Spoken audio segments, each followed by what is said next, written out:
जिन student को UP PCS का आने वाला प्रीलिम्स देना है वो ध्यान से सुने। सारे फ्री इनिशिएटिव के पापा वीडियो आपको लगातार इसी चैनल पे स्टडी फॉर सिविल सर्विस में हमने दे दिए हैं। पीवाईक्यू के सारे सब्जेक्ट वाइज पापा दे दिए हैं। करंट का पापा एग्जाम से करीबन 20-21 दिन पहले मिल जाएगा। इसके अलावा डिवाइस टारगेट आज से आपको मिलना चालू हो जाएंगे। लिस्टिंग के पापा सारे वीडियो जो हम दे रहे हैं लगातार। टेस्ट सीरीज के सारे वीडियो अपलोड कर दिए गए हैं, पेड क्विज के अपलोड कर दिए गए हैं, है ना। और मोस्ट इंपॉर्टेंट जैसे गवर्नमेंट स्कीम, यूपी वाली जो है स्कीम, जितने भी जो वीडियोस जरूरी होते हैं, मिसलेनियस पापा, इकोनॉमी पापा, सारे हमने दे दिए हैं। कुछ और बचा होगा जो है दे दिया जाएगा। कोई डाउट, कोई कमेंट, कोई सजेशन, आप प्लीज कमेंट करके बताएं तुरंत। यूपी पीसीएस प्रीलिम 2025 जो 12 अक्टूबर 2025 को है, उसके लिए जो भी छात्र सीरियस हैं, सबसे पहला यही ध्यान रखें कि आपको जीएस का प्री का कट ऑफ निकालना ही निकालना है। सीसेट में तो सिर्फ क्वालिफाइंग करना है 33%।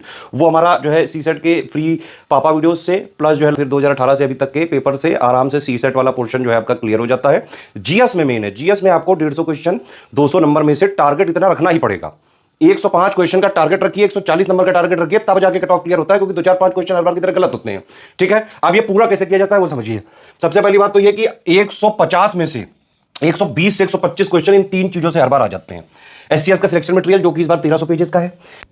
एससीएस पेड क्विज जिसमें हम 4-5 क्वेश्चंस की प्रैक्टिस करा रहे हैं, पूरे सिलेबस का निचोड़ एक तरह से देने की कोशिश कर रहे हैं। इजी टू मॉडरेट टाइप के क्वेश्चन सारे इसमें हमने करा दिए हैं। एससीएस टेस्ट सीरीज में हर आयाम की प्रैक्टिस हो रही है, easy, moderate, tough, analytical, conceptual, factual, Hindi. इन तीन चीजों से तो 100% कट ऑफ क्लियर हो ही जाता है। ये आपको 6500 9,000 वाले में हमारे मिल सकते हैं जो ग्रुप चलते हैं। जो 6500 9,000 वाले जो भी स्टूडेंट्स हैं उनके लिए हमने एक लास्ट में रिवीजन का भी प्लान बनाया है, या फिर आप इसको मेंटरशिप भी कह सकते हैं। लास्ट 30-40 डेज जो बचे हुए हैं उसमें डेली क्या पढ़ना है, डेली इसमें जो है टारगेट दिया जाएगा क्या क्या पढ़ना है। जो मेन 6 सब्जेक्ट हैं, history, polity, geography, economy, science, environment, उनका एक मोस्ट इंपॉर्टेंट टॉपिक के नोट्स भी दिए जाएंगे। उसके हाई शॉर्ट नोट्स भी दे दिए गए हैं बाकायदा, है ना। उसके पीवाईक्यू भी जो है हमने दे दिए हैं, आप उसको टेस्ट सीरीज के फॉर्म में लगाओ, रैंकिंग वगैरह देखो। प्लस एससीएस की जो है पूरी टेस्ट सीरीज में से 6 जो है जीएस की फुल लेंथ, 5 सीसेट की, प्लस हमने 5 यूपी स्पेशल की मिनी टेस्ट भी दिए हैं, प्लस हमने 9 सब्जेक्ट वाइज मिनी टेस्ट भी दिए हैं जिसमें 25-25 क्वेश्चन है। डे वाइज टॉपिक बता रहे हैं, PYQ, SCS test series, monthly current affair को भी, लास्ट के जो 12 मंथ के करंट अफेयर हैं उनको भी आप बाकायदा मोस्ट इंपॉर्टेंट जो उसके क्वेश्चन है उनकी प्रैक्टिस वगैरह कर सकते हैं इसमें। ठीक है, बाकी आज का क्या टारगेट है, किस तरह से आज क्या क्या चीजें पढ़नी है, आज के मोस्ट इंपॉर्टेंट टॉपिक्स कौन कौन से हैं, ये सारी चीजें अभी हमारी एससीएस टीम आपको बताएगी सारा सब कुछ। स्टडी फॉर सिविल सर्विसेज के मेंटोरशिप बैच का कारवां फाइनली पहुंच चुका है डे नंबर 13 तक। मुझे अब तक लगता है कि आप सभी स्टूडेंट्स हैं जो लोग सीरियस हैं, हाइल्ड नोट्स तो कंप्लीट कर ही लिए होंगे। अगर आप हाइल्ड नोट्स कंप्लीट कर चुके हैं तो अब आप इसका रिवीजन करने लगिएगा। कम से कम आधे घंटे करिएगा, इतना भी सफिशिएंट होगा। आधे घंटे 45 मिनट प्रैक्टिस लगातार करते रहना है। प्रैक्टिस को इग्नोर नहीं करिएगा, 120 मिनट प्रैक्टिस के लिए रखना ही रखना है। कुछ लोग पूछते हैं कि सबसे बेस्ट टाइम क्या है। देखिए, कोई भी आपको बेस्ट टाइम हो सकता है। मेरे हिसाब से सुबह आप प्रैक्टिस कर लिया करिए, दिन भर पढ़ाई करिए, या फिर इसका उल्टा भी कर सकते हैं, जो आपके लिए सूटेबल हो, जो आपको बेनिफिट करे। मिसलेनियस का ये जो फैक्ट वगैरह है बहुत छोटा सा है, लेकिन इसको रिवाइज करते रहिएगा, अदरवाइज आप कंफ्यूज हो सकते हैं। आज का करंट अफेयर का टॉपिक है लेटेस्ट बुक्स एंड ऑथर। ये छोटा सा टॉपिक है। हर मंथ में 3-4 किताबें होती हैं, उसमें ऑथर का नाम ही देखना जरूरी होता है, बस वही देख लीजिएगा। आज का करंट अफेयर का टॉपिक छोटा है, तो आप पिछले मंथ का रिवीजन भी कर सकते हैं। जो पिछला जो भी हमने कराया उसका रिवीजन भी करते हुए चल सकते हैं आप। तो daily topic wise short notes जो मिले हैं आपको, उसके टॉपिक्स देख लेते हैं। इतिहास, राज्य व्यवस्था, भूगोल, विज्ञान, पर्यावरण, अर्थव्यवस्था के। आज का हमारा टॉपिक इतिहास में है तुगलक वंश, सैयद वंश, लोधी वंश। ठीक है, ये इंपॉर्टेंट है। मुझे लगता है कि इससे कुछ ना कुछ तो एग्जाम में आ ही जाएगा। मतलब आज का जो ये डे 13 है, इससे 1-2 क्वेश्चन का फायदा तो मिलने ही वाला है, क्योंकि बहुत ही इंपॉर्टेंट टॉपिक आपका पंचायती राज का है, जो बाकायदा सिलेबस में पॉइंट गिवन है। पंचायती राज और नगर निगम दोनों से संबंधित रिवीजन इससे आपका हो जाएगा। भूगोल में प्रमुख दर्रों की सूची है, लास्ट ईयर इससे सवाल आया था। हाइट वगैरह पूछी थी, लेकिन अब हम नहीं मानते कि ऐसा क्वेश्चन दोबारा आ जाएगा कि दोबारा सारे की हाइट याद करना पड़ेगा, ऐसा नहीं है। पर्यावरण के बारे में बात करें तो ओजोन परत और अम्लीय वर्षा, ओजोन लेयर और अम्लीय वर्षा का, यानी एसिड रेन का जो कंसेप्ट है। एसिड रेन से तो लास्ट टाइम भी सवाल आया था, ओजोन से नहीं आया था। तो अगर आप अम्लीय वर्षा छोड़ भी दे तो ओजोन लेयर अच्छे से कर लीजिएगा। ओजोन दिवस कब बनाते हैं, इस साल के ओजोन दिवस की थीम वगैरह। ओजोन बहुत इंपॉर्टेंट है। इस बार ओजोन से जो बेसिक कंसेप्ट है, मुझे लगता है जरूर पूछेंगे, क्योंकि 1-2 साल से लगातार ओजोन दिवस कब होता है सिर्फ यही पूछ लेते थे। लेकिन ओजोन लेयर का जो बेसिक कंसेप्ट है उससे संबंधित सवाल आ सकता है, कैसे बनता है, इसकी प्रोसेस वगैरह देख लीजिएगा। अर्थव्यवस्था में भारत में प्लानिंग की पृष्ठभूमि और विकास, इससे हमेशा एक फैक्चुअल क्वेश्चन बनने की संभावना रहती ही है। इंग्लिश मीडियम में ये सारे टॉपिक्स हैं, मैं आपको इंग्लिश मीडियम भी दिखा दे रहा हूँ। ठीक है, ये इंग्लिश मीडियम के टॉपिक्स हैं।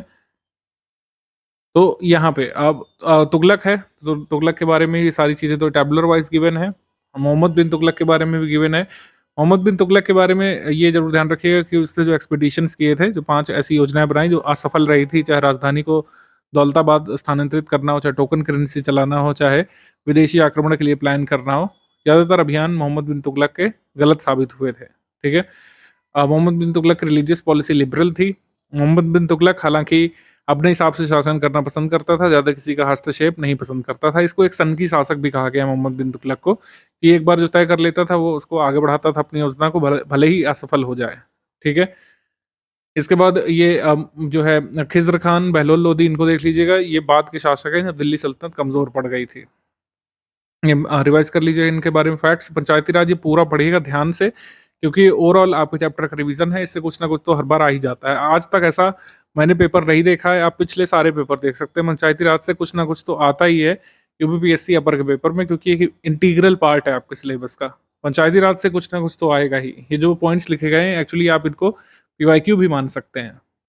पंचायती राज कहाँ एग्जिस्ट नहीं करता है, जैसे एग्जाम में आ जाए उसमें कह देंगे कि कहाँ एग्जिस्ट नहीं करता है भाई, तो नागालैंड में नहीं एग्जिस्ट करता है पंचायती राज, मेघालय में, मिजोरम में और all union territories except Delhi. ठीक है, पंचायती राज स्टेट लिस्ट का सब्जेक्ट है। और जो है पंचायत इलेक्शंस वगैरह कैसे होते हैं देख लीजिएगा। आर्टिकल 40 डायरेक्ट करता है स्टेट को ग्राम पंचायत बनाने के लिए। जितनी भी कमिटीज आई थी उससे संबंधित फैक्ट्स तो देखना ही होता है हर बार। पीके थुक्कर कमेटी, अशोक मेहता कमेटी, इन सब के प्रोविजंस, म्यूनसिपैलिटीज वगैरह के बारे में रिवीजन है एक तरीके से। बाकी तो आप देख ही लीजिएगा हाइल्ड नोट्स में। जो लोग हमारे फुल पेड ग्रुप में मेंबर है, ये पूरा चैप्टर अच्छे से रिवाइज करके ही जाना होता है हमेशा। मेजर माउंटेन पासेस ये आ चुका है टॉपिक, तो मैं नहीं उम्मीद कर रहा हूँ कि ये वैसा का वैसा ही आ जाएगा। एक बार देख लीजिएगा। जो टॉपिक लास्ट ईयर डिटेल में पूछा जा चुका है उसकी संभावना कम होती है, यानी कि ये इंपॉर्टेंट टॉपिक मार्क करिएगा, क्योंकि इससे सवाल आ सकता है। ये टॉपिक इंपॉर्टेंट है, इससे मैचिंग वाला प्रश्न जनरली बनता है। इसमें देखिए 2-3 तरीके से मैचिंग बन सकती है, कि इसमें आपको दे देंगे कौन सी डिसीज जो है ये किस में होती है। जैसे बंची टॉप बनाना, ऐसे भी मैचिंग आ सकती है। Mosaic disease potato, leaf curl papaya, तो ऐसे भी आ सकता है। और ऐसे भी आ सकता है जैसे हमारे टेबल बने हुए हैं कि कॉजेटिव एजेंट यानी कौन सी प्लांट की डिसीज किससे होती है, वायरल डिसीज कौन सी, बैक्टीरियल डिसीज किस कह सकते हैं बैक्टीरिया से प्लांट में होती है, ये आ सकता है। तो ओकरा में जो वीन मोजाइक हो जाती है, ये मोजाइक वायरस की वजह से। मैरीगोल्ड मोजाइक ये वायरस की वजह से होता है। सिट्रस कैंकर ये इसकी वजह से होता है, ज़ैंथोमोनास की वजह से। बैक्टीरियल डिसीज जो होती है ये किस किस कह सकते हैं, मतलब कह सकते हैं ये पौधों में होती है बैक्टीरियल डिसीज, ये देख लीजिएगा। और पॉजिटिव एजेंट कौन कौन से हैं, डेफिशिएंसी के कारण कौन कौन सी डिसीज होती है, और क्या क्या इफेक्ट देखने को मिलता है। जैसे हार्ट रॉट होता है किसमें, बीट रूट में, बोरॉन डेफिशिएंसी की वजह से। और कौन कौन से ये जो बोटानिस्ट या साइंटिस्ट हैं इनके बारे में थोड़ा सा लिखा हुआ है, इसको पढ़ लीजिएगा। मतलब डेली टॉपिक वाइज तो एक बार पढ़ ही लिया करिए। मेरे हिसाब से अगर आप पूरा सिलेबस कवर अप करे हुए, मुश्किल से मुश्किल इसमें 25 से 35 मिनट लगेंगे पूरी पीडीएफ को अच्छे से रिवाइज करने में। ओजोन लेयर का कंसेप्ट अच्छे से देख लेना है आपको। एसिड रेन मैंने लिख दिया है, इसको देख लीजिए, लेकिन ये लास्ट ईयर इससे क्वेश्चन आ चुका है सर्शन रीजन का, तो संभावना कम रहेगी इससे पूछने में। लेकिन ओजोन लेयर बहुत ज़रूरी है। ओजोन का कंसेप्ट ये डायग्राम बना हुआ है, इसको अच्छे से देख लेना है आपको। ओजोन डिप्लीटिंग एजेंट्स की जो लिस्ट बनी हुई है इसको देख लीजिएगा। ठीक है, तो ओजोन का अच्छे से कंसेप्ट ये समझ लीजिएगा, कैसे फॉर्मेशन होता है, कहाँ कहाँ पे होती है, स्ट्रक्चर कैसा होता है, प्रोसेस वगैरह कैसे होती है, क्लोरोफ्लोरोकार्बन्स का इफेक्ट क्या होता है। इकोनॉमी में प्लानिंग इन इंडिया। ठीक है, तो प्लानिंग इन इंडिया में वही प्लान यहाँ पे जो रहेंगे। प्लान में विश्वेश्वरैया प्लान से शुरुआत होगी, फिर फिकी प्रपोजल से, फिर नेशनल प्लानिंग कमेटी जो बनती थी उसकी अध्यक्षता कौन करते हैं, नेशनल प्लानिंग कमेटी जो है उसकी अध्यक्षता कौन करते हैं। जैसे प्लान डेवलपमेंट को गांधी जी सपोर्ट नहीं करते थे, वो जो है ग्राम स्वराज में मानते थे। Many Gandhian leaders including Mahatma Gandhi himself, some businessman and wealthy Congressman were not committed to party support for centralised state planning. ठीक है, लेकिन नेशनल प्लानिंग कमेटी 1938 में कांग्रेस के अध्यक्ष, मतलब कांग्रेस में बनी थी। इसका इनिशिएटिव लिया था कांग्रेस प्रेसिडेंट सुभाष चंद्र बोस ने, लेकिन इसके चेयरपर्सन बने थे नेशनल प्लानिंग कमेटी के जवाहरलाल नेहरू। ध्यान रखना है आपको। Bombay plan, Gandhian plan, Sarvodaya plan जो आता है, इसके बेसिक ऑब्जेक्टिव्स क्या क्या हैं ये देख लीजिएगा आपको। ठीक है, जो ये प्लानिंग का जो बेसिक है इससे क्वेश्चन आ जाते हैं कई बार। बाद में तो 5 ईयर प्लान शुरू ही हो जाते हैं, वो आगे आपको आगे के टॉपिक्स में मिलने लगेगा। तो इस तरीके से रिवीजन कर लीजिएगा। सबसे इंपॉर्टेंट अगर बात करें, जैसे कुछ लोगों ने बताया कि सर हर डे में सबसे इंपॉर्टेंट बता दिया करिए कौन सा है, तो सबसे इंपॉर्टेंट मुझे लगता है कि ये पंचायती राज वाला, एक ओजोन वाला, और मेरे हिसाब से ये डिसीज़ वाला देख लीजिएगा एक बार।